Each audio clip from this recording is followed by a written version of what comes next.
میرے نبی پاک صلی اللہ علیہ وسلم نے 3 باتیں بیان کی اور بڑے میٹھے، بڑے ٹھنڈے، بڑے خوبصورت. اس خدا را جنہوں نے بچیوں کے رشتے کرنے، منت کر رہا ہوں انہوں نے بچوں کے رشتے کرنے، خدا را ان کی بنیاد صحیح رکھنا.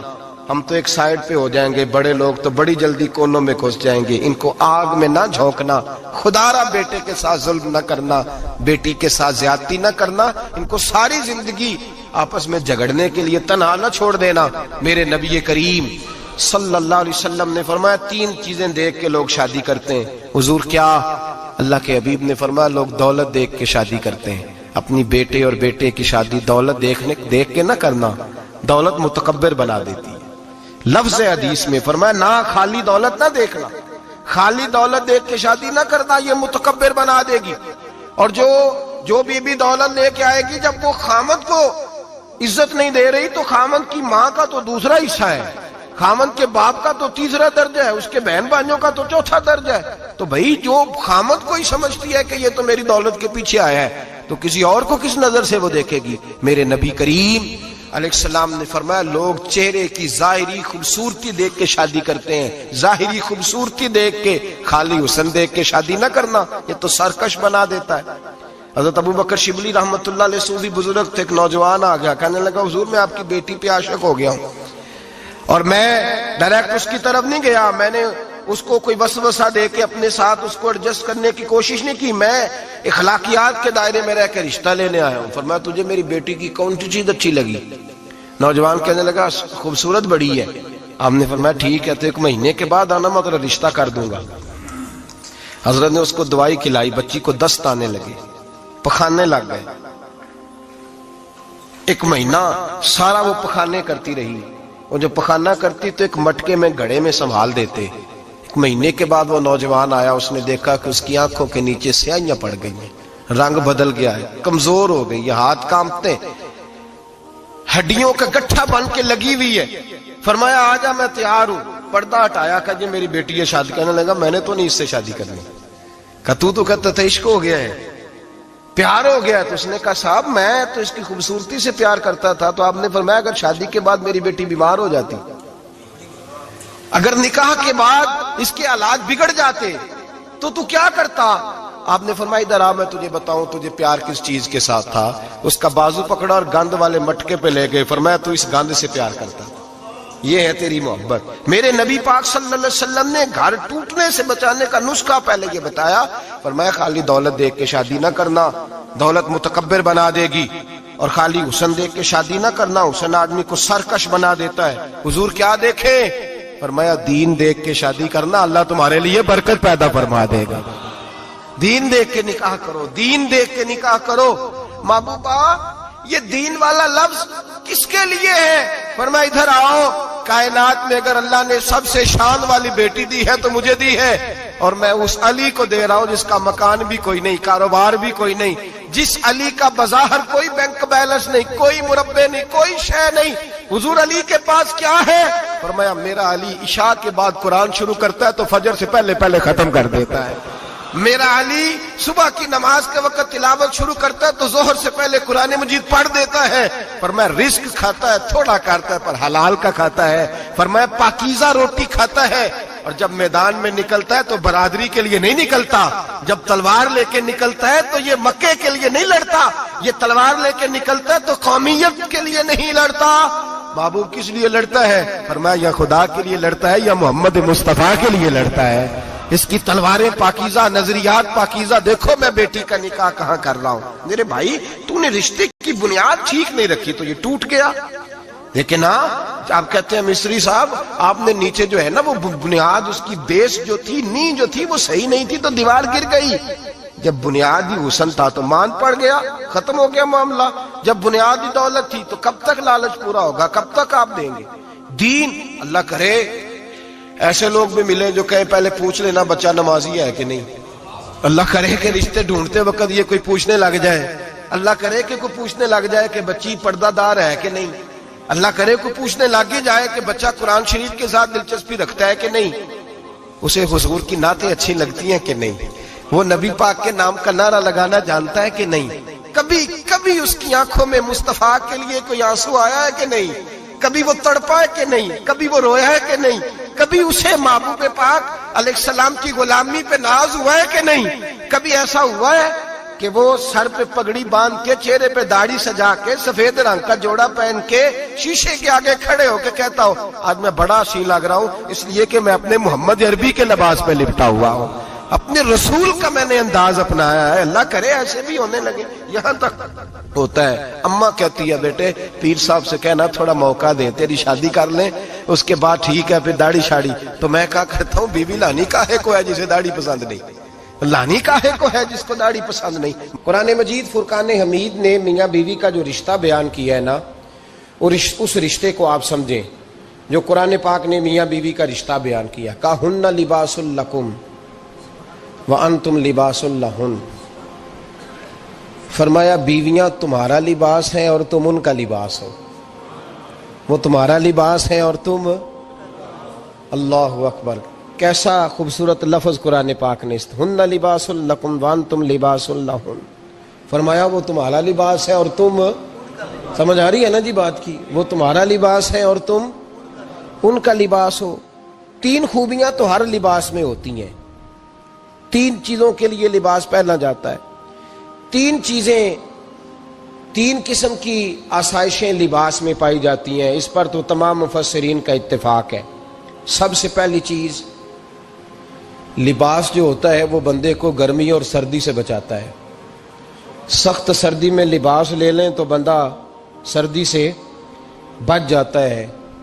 اس کا مطلب یہ ہوا کہ میاں بیوی ایک دوسرے کا لباس ہیں، اگر بیوی کی طرف کوئی تکلیف آتی ہے تو میاں اس کو بچاتا ہے، اور اگر میاں کی طرف کوئی تکلیف آتی ہے تو عورت اس کو بچاتی ہے۔ میاں بیوی ایک دوسرے کا لباس ہے۔ لباس کیا کرتا ہے؟ لباس آدمی کے عیب چھپاتا ہے، اس کے وجود پر کتنے دھبے ہیں، کتنے نشان ہیں، وہ سارے چھپا لیتا ہے لباس۔ میاں بیوی ایک دوسرے کے عیب چھپانے والے ہوتے ہیں، عیب بتانے والے، رونا رونے والے نہیں ہوتے کہ بی بی جب بھی میکے گئی اس نے جا کے رونا شروع کر دیا، اتنی میں تانگو دوسرا ہے ہی کوئی نہیں، اور خاوند صاحب جب بھی ملے انہوں نے ایک ہی راگ الاپنا شروع کر دیا کہ میری کیا بات تھی، مجھے مل کیا گیا ہے، میں کیا تھا، میرے ساتھ ہوا کیا ہے۔ تو لباس ہیں، ایک دوسرے کا عیب چھپائیں گے، بولیے ایک دوسرے کا عیب چھپائیں گے، ایک دوسرے کی غلطیوں کی پردہ پوشی کریں گے۔ اور تیسرا لباس کا کیا مقصد ہوتا ہے؟ لباس شخصیت کا آئینہ دار ہوتا ہے۔ لباس آدمی کی اچھی اور خوبصورت طبیعت کا حصہ ہوتا ہے۔ جو لباس ہوتا ہے وہ انسان کو زینت بخشتا ہے، خوبصورت کر دیتا ہے۔ داڑھی والا آدمی ننگے سر پھرے تو خوبصورت نہیں لگتا، ٹوپی پہن لے تو بڑا پیارا لگتا ہے، ٹوپی پہنے تو بڑا، اور اگر امامہ باندھ لے تو نور نالا نور ہونا شروع ہو جاتا ہے۔ اللہ کرے آپ خوش ہو جائیں، آمین تو کہہ دیں، اور اللہ کرے فجر کی نماز آپ امامہ باندھ کی پڑھ لیں، آمین تو کہیں۔ چلو کونی جنہ دی داڑھی نہیں انہوں نے رکھنی چاہیے دیئے، جنہ دی نہیں ہونا نو موضوع نہیں تھا، پر ہماری بھی مجبوری ہے، داڑھی آئی جاتی ہے، ہر موضوع میں شامل ہو جاتی، رکھنی چاہیے۔ سب یاد رکھیں لباس آدمی کو زینت دیتا ہے۔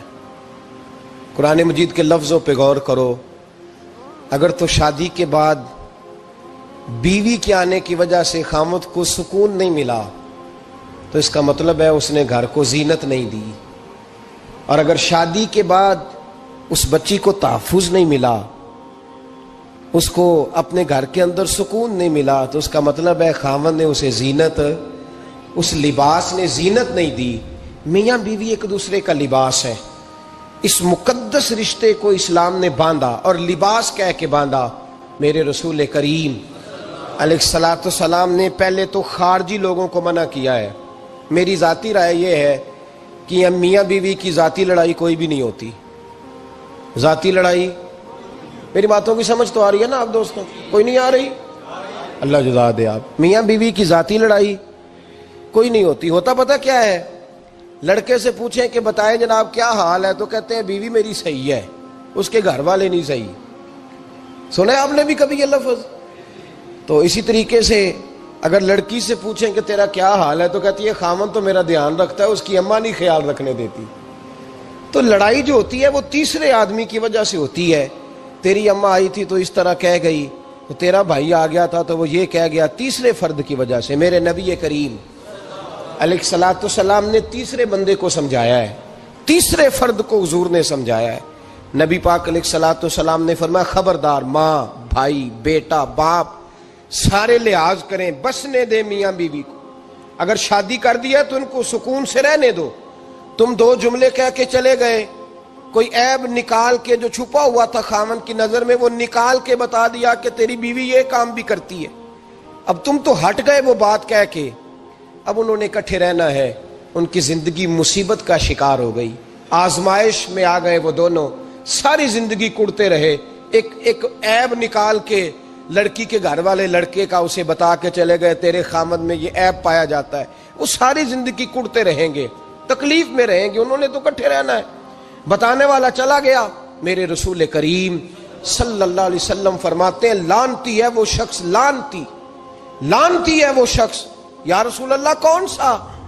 فرمایا جو بیوی کو مرد کے خلاف اکساتا ہے اور مرد کو بیوی کے خلاف اکساتا ہے، وہ لعنتی ہے، ملعون ہے، رحمت الہی سے دور ہے وہ شخص۔ انہیں قریب کرنے کی کوشش کر، تو ان کے اندر محبت پیدا کرنے کی کوشش کر۔ میرے نبی کریم علیہ الصلوۃ والسلام نے جب حضرت سیدہ فاطمہ الزہرا رضی اللہ تعالی عنہا اور جناب سیدنا علی المرتضیٰ رضی اللہ تعالی عنہ کی شادی کی تو نبی پاک نے دونوں کے سر جوڑے اور دونوں کے درمیان محبت کی دعا فرمائی، دونوں کے درمیان محبت کی دعا فرمائی۔ اور نبی پاک صلی اللہ علیہ وسلم حضرت فاطمہ کے سامنے جناب علی کے فضائل بیان فرماتے، اور جناب علی آتے تو نبی پاک فرماتے فاطمہ تو میرے وجود کا حصہ ہے، وہ تو میرے جگر کا ٹکڑا ہے۔ تو ان دونوں کے درمیان الفت پیدا۔ یہ سب سے پہلے تو خارجی لوگ اس بات کا خیال کریں، سب سے پہلے تو خارجی لوگ خیال کریں، توجہ دیں، ان کو بکھرنے سے بچائیں۔ اب میاں بیوی بھی سمجھ لیں کہ ہماری ذمہ داریاں کیا ہیں۔ مسند امام احمد بن حنبل میں حضرت ابو درداء رضی اللہ تعالیٰ عنہ سے حدیث مروی ہے، نبی کریم صلی اللہ علیہ وسلم کی بارگاہ میں ایک خاتون نے آ کے عرض کیا، یا رسول اللہ صلی اللہ علیہ وسلم مجھے بتلائیے خاوند کا حق کیا ہے۔ یہ جو حدیث سنانے لگا ہوں نا، یہ بیٹی کو سنانی ہے، جا کے یہ ٹیلی فون کر کے بہن کو سنانی ہے، صرف بیوی کو سنانے کی نہیں ہوتی یہ چیزیں۔ یہ حدیث بیٹی کو سمجھائیں، بہن کو سمجھائیں، ان لوگوں کو سمجھائیں، تاکہ اور یہ یاد رکھیں خاوند کے حقوق اگر بچی کے گھر والے اسے سکھائیں نا تو اس کی سمجھ میں جلدی آ جائیں گے، اور بیوی کے حقوق اگر خاوند کے گھر والے اس کو سمجھائیں تو اس کی سمجھ میں بات جلدی آئے گی۔ وہ خیر خواہ سمجھتے ہیں اپنے رشتہ داروں۔ یہ والی حدیثیں ان لوگوں کو سنانی چاہیے جن لوگوں کا بچہ ہے یا بچی ہے، متعلقہ آدمی حقوق بیان کرے۔ جب متبادل چیز کسی کے سامنے آتی ہے تو وہ کئی دفعہ سمجھتے ہیں کہ خلوص اس میں پورا نہیں پایا جاتا۔ حضرت ابو درداء رضی اللہ تعالیٰ عنہ فرماتے ہیں ایک خاتون حضور کی بارگاہ میں آئی، عرض کرنے لگی، یا رسول اللہ صلی اللہ علیہ وسلم میں نکاح کرنا چاہتی ہوں، شادی کرنا چاہتی ہوں، مجھے بتلائیے خاوند کا حق کیا ہے؟ اگر تو میں ادا کر سکتی ہوں تو میں نکاح کروں، ورنہ میں اس کام سے بچوں۔ میرے نبی کریم علیہ الصلوۃ والسلام نے فرمایا بی بی اگر خاوند کے ناک سے رینٹ نکلے، ریشہ نکلے، پیپ بہے اس کی ناک سے، اور بی بی اپنی زبان سے وہ صاف کر دے تو پھر بھی اس کا حق ادا نہیں ہوتا۔ حضرت ابو درداء کہتے ہیں آنکھ کھول کے اس عورت نے دیکھا تو میرے نبی پاک نے اگلے جملے ارشاد فرمائے، حضور نے فرمایا تو ان باتوں میں حیرت کر رہی ہے، میں اگر خدا کے علاوہ کسی کو سجدے کا حکم دیتا تو میں عورت کو کہتا اپنے خاوند کو سجدہ کرے، میں اس کو کہتا یہ کام کرے۔ میرے رسول کریم علیہ الصلوۃ والسلام